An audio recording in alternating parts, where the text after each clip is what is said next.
Hello everyone, I am Radhika.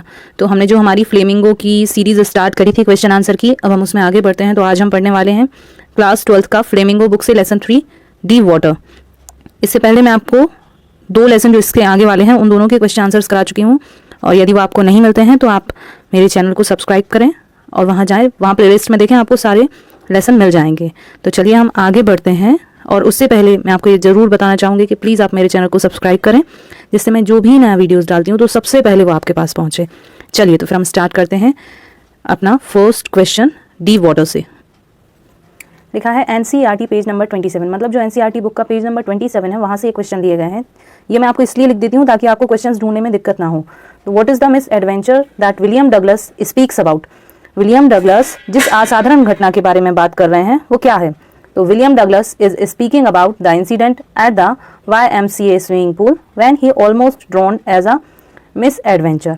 तो William Douglas बात कर रहे हैं एक इंसिडेंट की, जो YMCA स्विमिंग पूल था, एक कोई एसोसिएशन था YMC जिसका स्विमिंग पूल था, वहां पर वो ऑलमोस्ट डूब ही चुके थे। तो उसी असाधारण घटना के बारे में वो बात कर रहे हैं। दूसरा क्वेश्चन है what were the series of emotions and fears that Douglas expressed when he was thrown into the pool. What plans did he make to come to the surface? तो जो डगलस हैं उन्हें किस भावनात्मक और भय की श्रृंखला का अनुभव किया है और सतह पर आने के लिए उन्होंने कौन सी योजना बनाई। When Douglas was thrown into the water, he felt suffocated by the water. जैसे ही डगलस को पानी में फेंका गया तो उसने पानी में खुद को बहुत ही ज़्यादा सफोकेटेड फील किया। इट मीन्स कि उसे बहुत ज़्यादा घुटन महसूस हुई। जब हम सांस नहीं ले पाते हैं तो वो घुटन कहलाती है, वही सफोकेटेड है। ही गॉट डिजी। डिजी का मतलब होता है चक्कर आना, तो उन्हें चक्कर आने लगे। He plan to allow himself to go down till his feet hit the bottom so that he could make a big jump. तो उन्होंने एक प्लान बनाया कि वो खुद को अलाउ करेंगे नीचे तक जाने के लिए, जब तक कि उनके जो पैर के तलवे हैं वो बॉटम को टच नहीं करने लगते हैं, सो that he could make a big jump. उसके बाद वो क्या कर सकते हैं, बहुत बड़ी छलांग लगा सकते हैं। ये उनकी प्लानिंग थी डगलस की। थर्ड क्वेश्चन है how did this experience affect him. तो जो इनका ये एक्सपीरियंस था उसने उन्हें कैसे प्रभावित किया। This experience revived his awareness of water, awareness to water. He never went back to the pool. He feared water and avoided it whenever he could. तो जो उन्होंने ये एक्सपीरियंस किया था तो उन्हें पानी के प्रति बड़ा ही द्वेष भावना बड़ी ही पुनर्जीवित हो गई, और उन्हें कभी दोबारा पूल में जाने का प्रयास नहीं किया। वो डर गए थे पानी से, और वो पूरी संभव प्रयास करते थे कि उन्हें पानी के करीब ही ना जाना पड़े। अब जो नेक्स्ट क्वेश्चन है वो वही पेज नंबर 29 पर मिलेंगे आपको। Why was Douglas determined to get over his fear of water. तो जो डगलस है उन्हें अपने पानी के डर को दूर भगाने के लिए क्यों दृढ़ निश्चय किया था। The fear of water ruined his fishing trip. तो जो उनका पानी के लिए डर था उसने उनकी जो मछली पकड़ने के लिए जो यात्रा थी उसे पूरी तरह बर्बाद कर दिया था। He used every way he knew to overcome this fear he had developed since childhood. उन्होंने बचपन से ही हर संभव कोशिश की है अपने इस डर पर विजय पाने की, काबू पाने की। How did the instructor build a swimmer out of Douglas. प्रशिक्षक ने डगलस से एक तैराक का निर्माण कैसे किया। The instructor build a swimmer out of Douglas piece by piece. जो इंस्ट्रक्टर था उसने डगलस को एक तैराक बनाने के लिए टुकड़ों में या हिस्सों में प्रयास किया। For 3 months he held him high on a rope attached to his belt. 3 महीने तक उसने क्या किया, जो उसका रोप था वो अपने कमर के बेल्ट से बांध के रखा और उसके बाद उसको पानी में जाने देता था। After 7 months the instructor told him to swim across the length of the pool. 7 months के बाद इंस्ट्रक्टर ने उसको बोला कि अब तुम ये जो पूल है इसकी लेंथ मतलब लंबाई पार करो, तय करो। How did Douglas make sure that he conquered the old terror. तो डगलस ने ये कैसे सुनिश्चित किया कि उसका जो पुराना डर है वो उस पर जीत चुका है या विजय प्राप्त कर ली है। तो Douglas still felt terror stricken when he was alone in the pool. Douglas अभी भी डरा हुआ महसूस करता था जब वह पूल में अकेला होता था। ही ट्राइड इट, वह कोशिश करता था।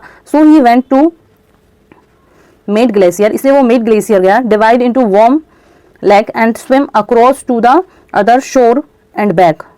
वो मेड ग्लेशियर गया और वहां पर गर्म पानी की झील थी उसमें तैरकर गया और वहां से वापस भी आया। Now he made sure that he had conquered the old। तब उसने जाकर ये श्योर किया कि हाँ अब उसने अपने पुराने डर पर विजय प्राप्त कर ली है। फाइनली हम टेक्सचुअल एक्सरसाइज पर आए हैं। How does Douglas make clear to the reader the sense of panic that gripped him as he almost drowned? Describe the details that have made the description vivid। तो जो Douglas हैं वो घबराहट की भावना के बारे में कैसे स्पष्ट करते हैं जिसने उन्हें जकड़ लिया था जब वे डूब जाने वाले थे। उन विवरणों का वर्णन करें जिन्होंने विवरण सहित बना, मतलब बताना है कि वो कैसे घबराया, उसको क्या फीलिंग आई और उसके बाद वो डूबा और फिर वो उससे फिर वापस कैसे ओवरकम हुआ, ये सब बताना है। तो Douglas takes us through his near death experience at the pool by detailing every aspect associated to it. तो जो डगलस हैं वो अपनी भावनाओं और स्वयं को डूबने से बचाने के लिए किए गए हर प्रयास का हमारे सामने बड़े ही अच्छे तरीके से विवरण रख रहे हैं। His feeling of suffocation, fear and losing hold on sense perceptions make the readers experience what he does। तो उनकी जो भावनाएं हैं किनकी, डगलस की, जो उन्होंने घुटन महसूस की, डर महसूस किया और अपने आप से कंट्रोल उनका हट गया था, तो उन्हें उसे रीडर को बहुत ही अच्छे तरीके से एक्सपीरियंस कराया। जो स्टोरी है उसमें उन्होंने इसे बहुत ही अच्छी तरह से एक्सप्लेन किया है। Next question, how did Douglas overcome his fear of water. Douglas अपने पानी के डर से कैसे ओवरकम हुआ। तो Douglas took the help of an instructor to learn swimming who worked on his fear very methodically। मतलब जो डगलस थे उन्होंने अपने इंस्ट्रक्टर की मदद से स्विमिंग करना सीखा। who worked on his fear very methodically, मतलब जिन्होंने उनके डर पर बहुत ही व्यवस्थित तरीके से विजय प्राप्त की। Third question, why does Douglas as an adult recount a childhood experience of terror and his conquering of it? What large meaning does his draw from this experience? जो डगलस हैं वो एक वयस्क के रूप में, अडल्ट के रूप में बचपन के भय के अनुभव और उनके विजय के बारे में बताते हैं। इस अनुभव से क्या जो सबसे बड़ा अर्थ निकलता है वो क्या है। His कंक्यूरिंग of the fear shows his determination, जो उन्होंने अपने डर पर जीत हासिल की वो क्या बताता है, उनका दृढ़ निश्चय।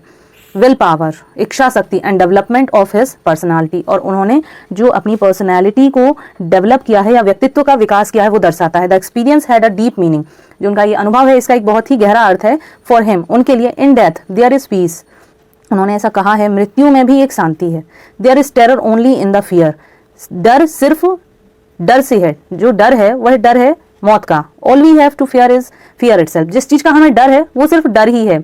इस तरीके से डगलस ने इस लेसन को बहुत ही अच्छी तरह से एक्सप्लेन किया है और समझाया है, जिसमें उन्होंने अपनी सारी कंडीशंस जो उनके साथ हुई पूल में जाते समय, देन उनके जो इंस्ट्रक्टर थे उन्होंने जो उनकी हेल्प करी वो सब बताया। तो आई होप आपको समझ में आया होगा, और मैं और भी वीडियोज़ में कहती हूँ और आज फिर बताती हूँ आपको। यदि आपको लगता है कि आपको किसी लेसन के लिए एक्सप्लेनेशंस चाहिए है या किसी और लेसन के क्वेश्चन आंसर चाहिए तो आप प्लीज़ मुझे कमेंट करें, और अगर आपको मेरा वीडियो अच्छा लगता है तो उसे लाइक करें। Thank you.